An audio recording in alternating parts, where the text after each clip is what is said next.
Nishad ji, Gorelal Yadav ji, stage पे बाकी वरिष्ठ नेता,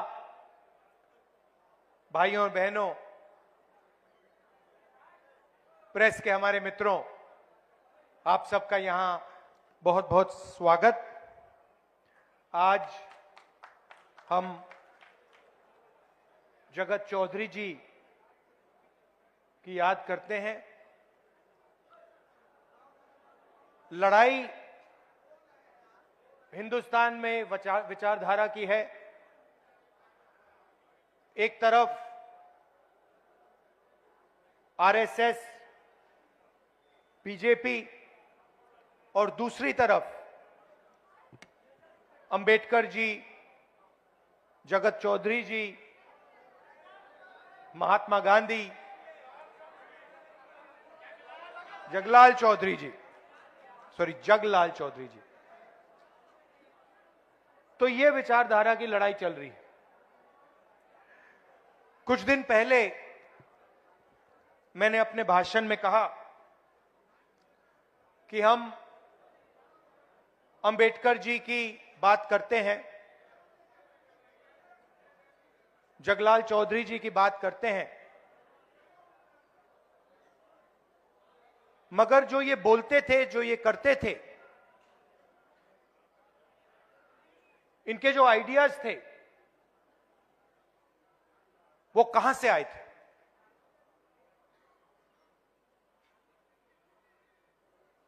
वो जो आपके दिल में जो दर्द था, दलितों के दिल में जो दर्द था, भैया थोड़ा इस साइड हो जाइए।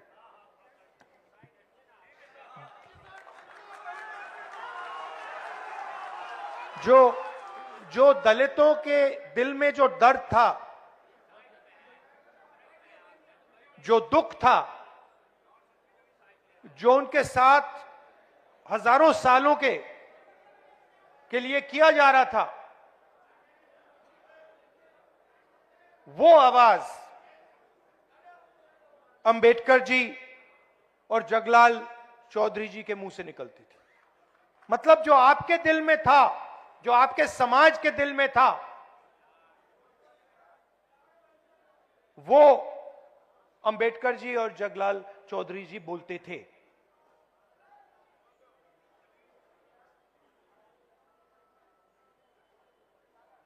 आजादी मिली,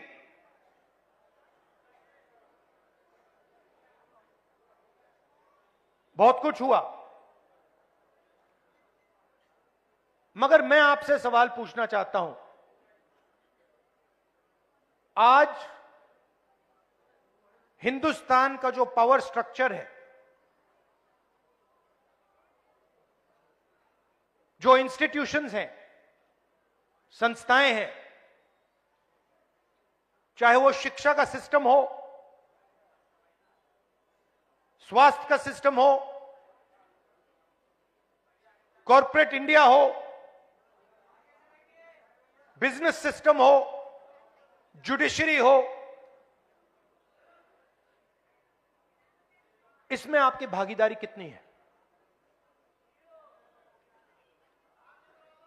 लोग रिप्रेजेंटेशन की बात करते हैं। लोग कहते हैं कि हां, दलितों को रिप्रेजेंटेशन मिला, और यह सही है, रिप्रेजेंटेशन मिला, मगर पार्टिसिपेशन के बिना, पावर स्ट्रक्चर में शामिल होने के बिना रिप्रेजेंटेशन का कोई मतलब ही नहीं। मैंने आपको यहां स्टेज में बैठा दिया, 5 लोगों को यहां स्टेज में बैठा दिया, और फिर निर्णय पीछे से लिए जा रहे हैं, तो आपको स्टेज पे बैठाने का कोई मतलब ही नहीं है। आजकल फैशन बन रहा है कि भैया देखो, एमएलए को हमने इतने टिकट दे दिए, इस जात को इतने दे दिए, उस जात को इतने दे दिए, मोदी जी बोलते हैं। हां, मगर फिर आपने जो पहले एमएलए की पार होती थी वो आपने छीन लिया। लोकसभा में आपने एमपी बैठा रखे हैं। लोकसभा का एमपी एक निर्णय नहीं ले सकता। मंत्री आपने बना दिए, मगर ओएसडी आरएसएस का बैठेगा। तो कंट्रोल का सवाल है, पार्टिसिपेशन का सवाल है, भागीदारी का सवाल है। रिप्रेजेंटेशन की जगह है, मगर मेरा सवाल दूसरा है। मेरा सवाल यह है कि मैंने कहा कि ये हमारे मीडिया के मित्र हैं। उदाहरण देता हूं, मैंने कहा ये मीडिया के मित्र हैं।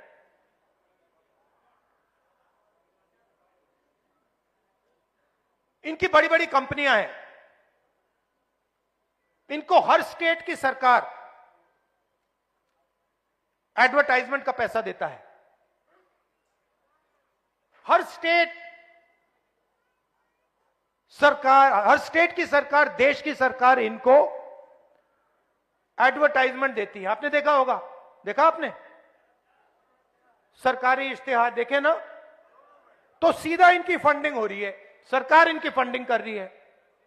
अब मैं आपसे पूछता हूं, ये बड़ी बड़ी जो कंपनियां हैं मीडिया वाली, इनके मालिकों की आप लिस्ट निकालिए, मुझे दलित दिखा दीजिए उनमें। आपको एक दलित नहीं मिलेगा। ठीक है, शायद आप लोग कहेंगे हमें मीडिया की कंपनी कंट्रोल नहीं करनी। फिर मैं अगला सवाल पूछता हूं, ठीक है, सीनियर मैनेजमेंट की लिस्ट निकाल दीजिए, बड़े बड़े एंकर्स की लिस्ट निकाल दीजिए, बड़े बड़े एडिटर्स की लिस्ट निकाल दीजिए, मुझे दलित नाम दिखा दो उसमें। नैरेटिव ये बना रहे, 15% आपकी आबादी है, 16% आबादी है आपकी। मीडिया में मैंने आपके मुद्दे कभी देखे ही नहीं है।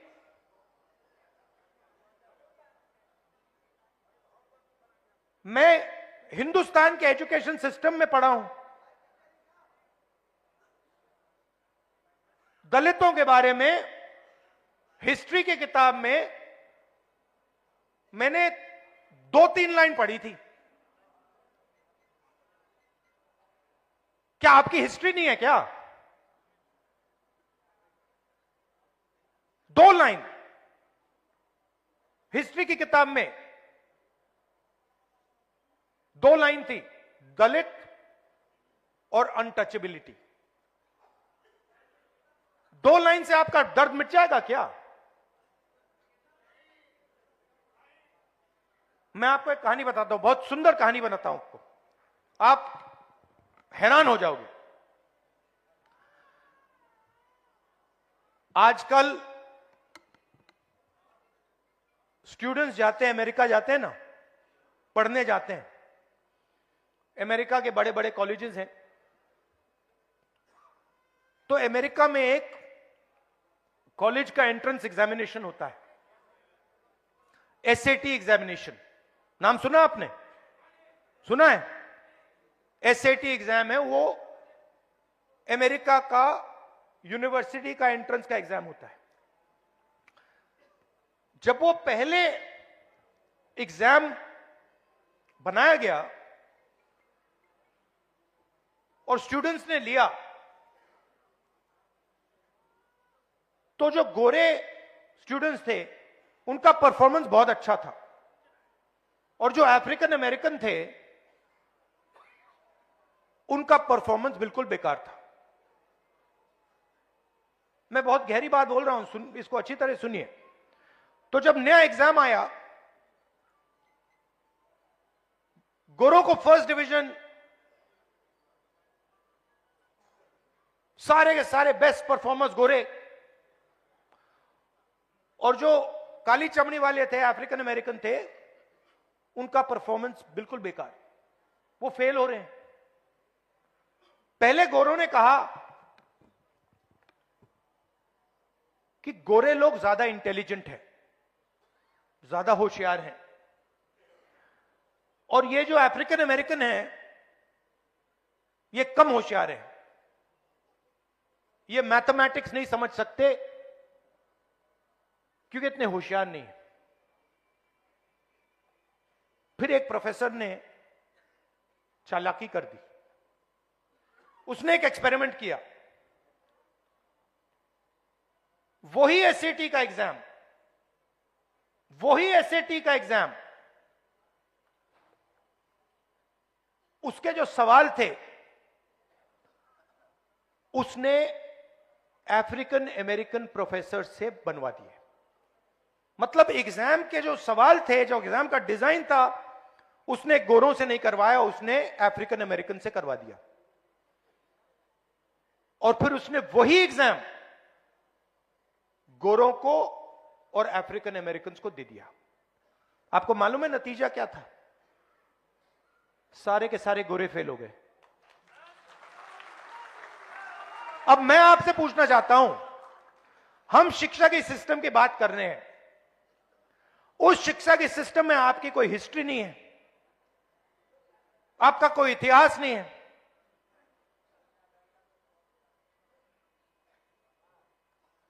क्या दलित प्रोफेसर्स एग्जाम लिख रहे हैं हिंदुस्तान में?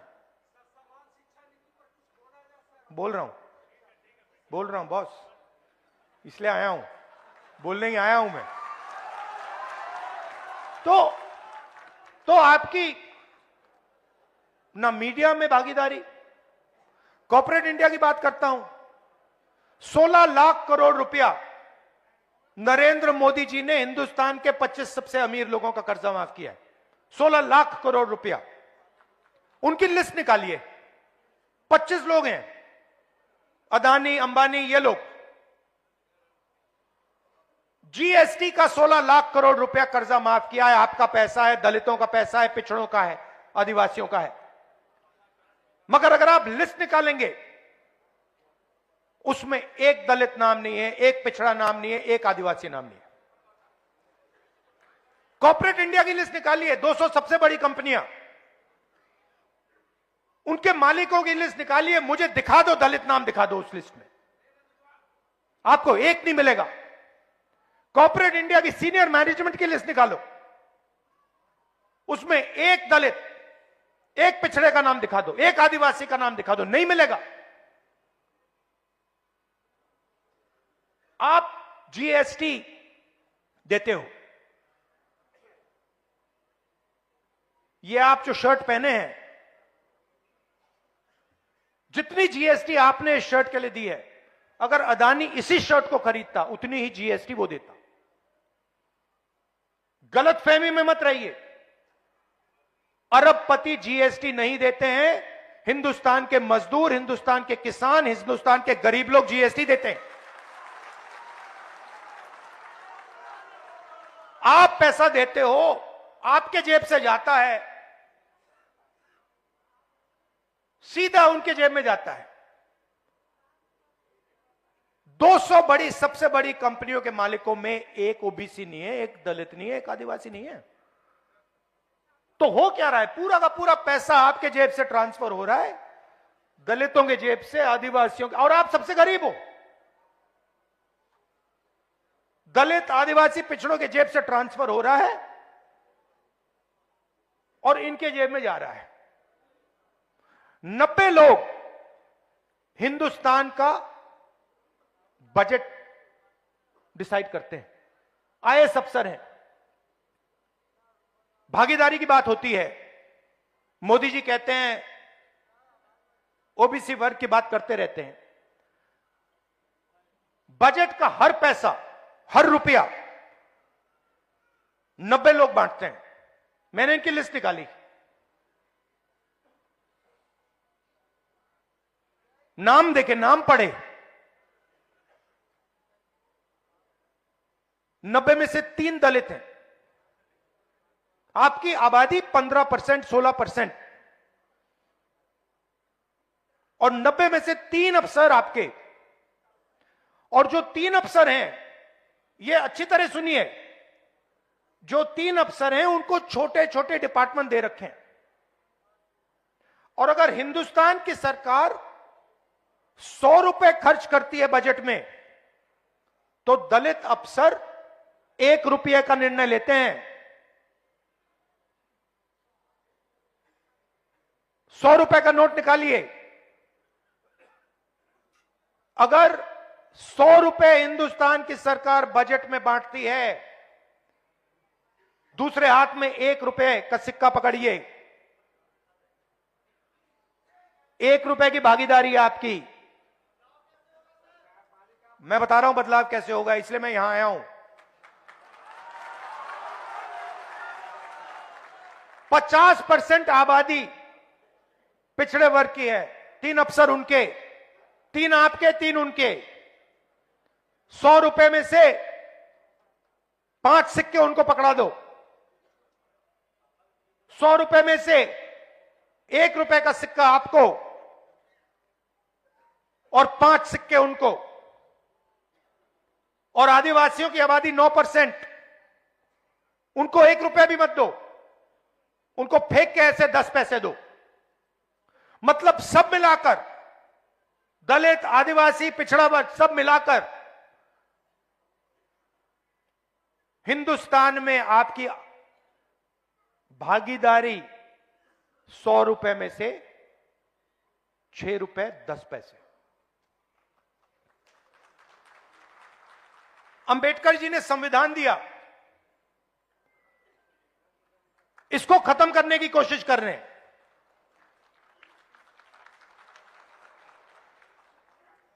जो आपको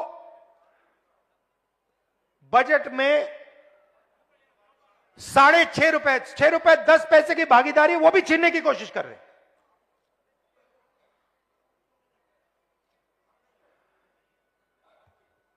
तो मेरा कहना है कि रिप्रेजेंटेशन की जगह है, मगर रिप्रेजेंटेशन जितना ही जरूरी, पार्टिसिपेशन और भागीदारी। अब सवाल उठाया किसी ने,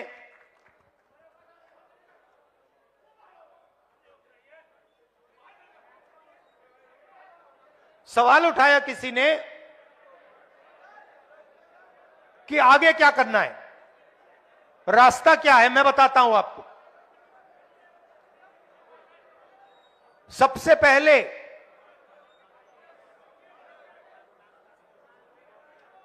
सबसे पहले यह पता लगाना है कि सचमुच में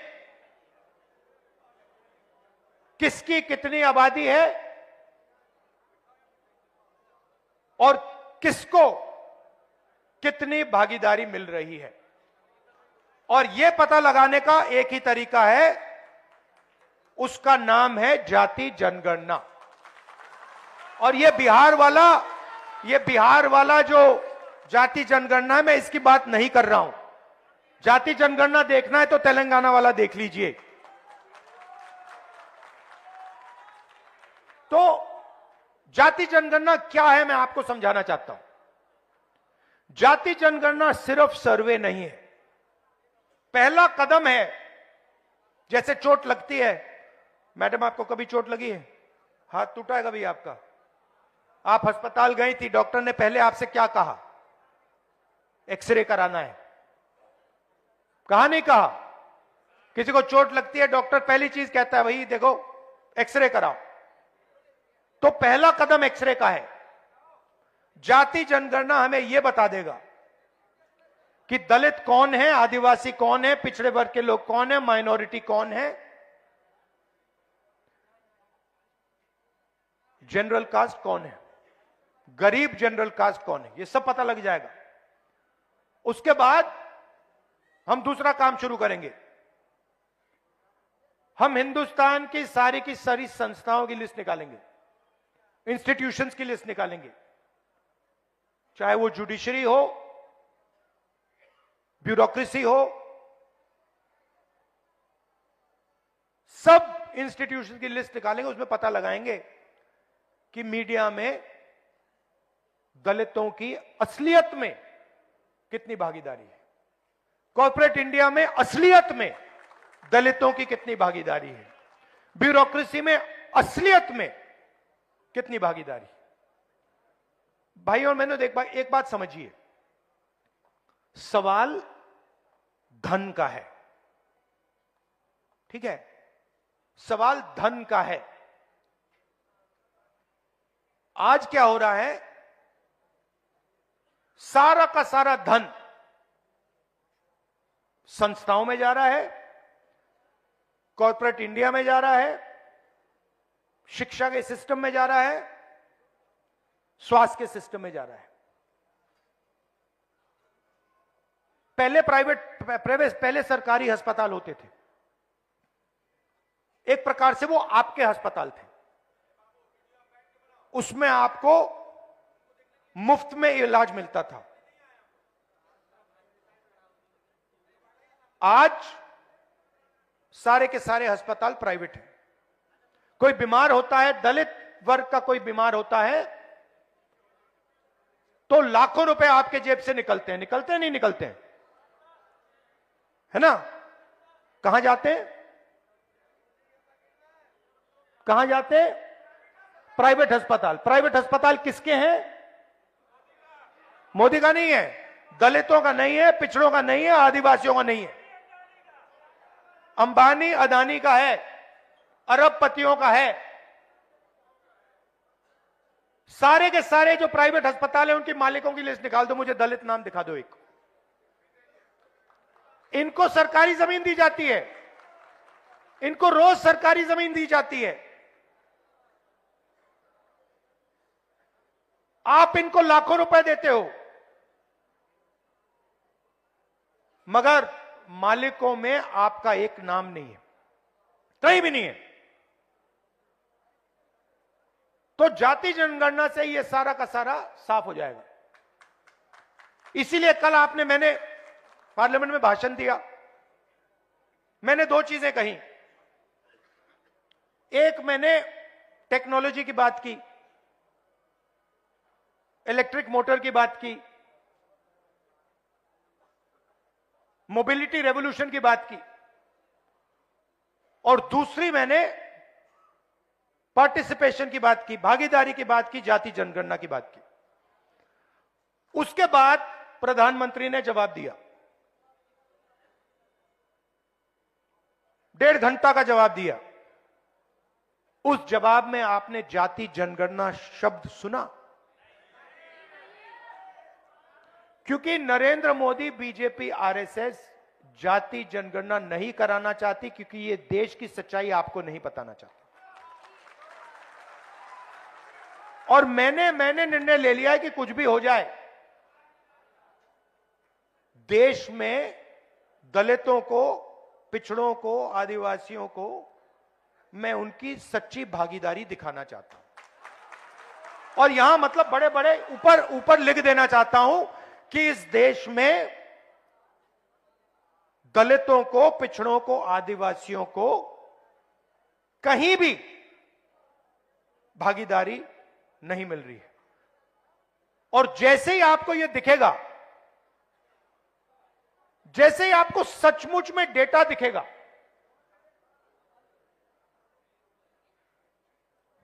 फिर हिंदुस्तान की असलियत, हिंदुस्तान का हर एक नागरिक, हर एक दलित, हर एक पिछड़े वर्ग, हर एक आदिवासी सब समझ जाएंगे।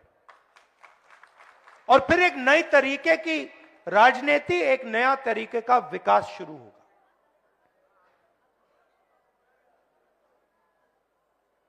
इसलिए मैं यहां आया। आप कह रहे थे, आपने मुझे बुलाया, आप कह रहे थे कि दिल्ली का चुनाव है। हां, दिल्ली का चुनाव है, उसकी जगह है, मगर यह भी फंक्शन बहुत जरूरी है। तो मैं वोट डालकर सीधा यहां आ गया। और मैं बिहार के दलितों को, पूरे देश के दलितों को कहना चाहता हूं, देखिए, ये जो संविधान है, ये हम सब कहते हैं और मानते हैं कि अंबेडकर जी की, गांधी जी की देन है। मगर इस संविधान के अंदर हजारों साल का आपका दर्द है, जो आपके साथ अपमान किया गया, जो आपको दबाया गया, जो आपको क्रश किया गया, वो सब इसके अंदर है। और यही आपको एक नया भविष्य दे सकता है, यही आपको बचा सकता है, और यही आपको देश में भागीदारी, सच्ची भागीदारी दे सकता है। इसीलिए बीजेपी और आरएसएस के लोग इसको खत्म करना चाहते हैं, क्योंकि वो जानते हैं कि जिस दिन तक यह संविधान है, उस दिन तक हिंदुस्तान के गरीब लोगों को, दलितों को, पिछड़ों को, आदिवासियों को नहीं दबाया जा सकता है। ये इसको सामने से नहीं मारते हैं। ये आप मत सोचिए कि इसको सामने से मारते हैं। सामने से इसके सामने ये मत्था टेकते हैं। सामने मोदी जी यूं करेंगे और फिर अपना काम चालू कर देंगे। अंबेडकर जी के सामने आरएसएस के आजकल सब नेता हाथ जोड़ते हैं, मगर हाथ जोड़ते वक्त जिस चीज के लिए अंबेडकर जी लड़े, जिस चीज के लिए अंबेडकर जी ने अपनी जिंदगी दी,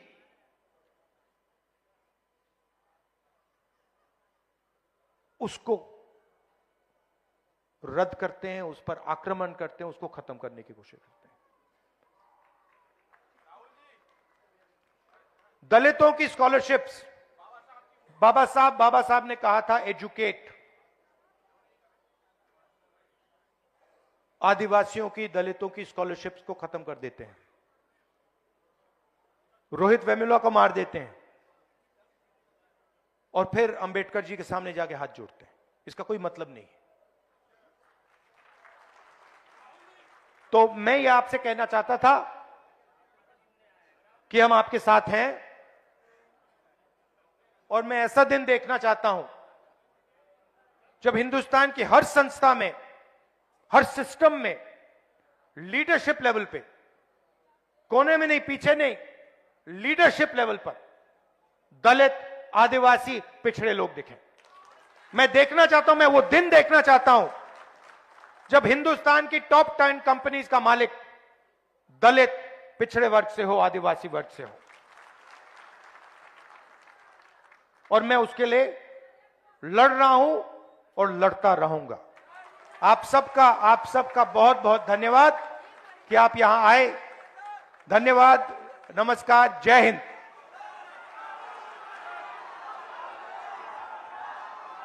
अब मैं चाहूंगा कि हमारी पूर्व विधायिका राष्ट्रीय सचिव पूनम पासवान जी आए हुए लोगों का आभार प्रकट करेंगी। पूर्व विधायिका पूनम पासवान जी, राष्ट्रीय सचिव। हमारे आज जगलाल चौधरी जी की आजादी के शुभ अवसर पर हमारे आए हुए हमारे आदरणीय नेता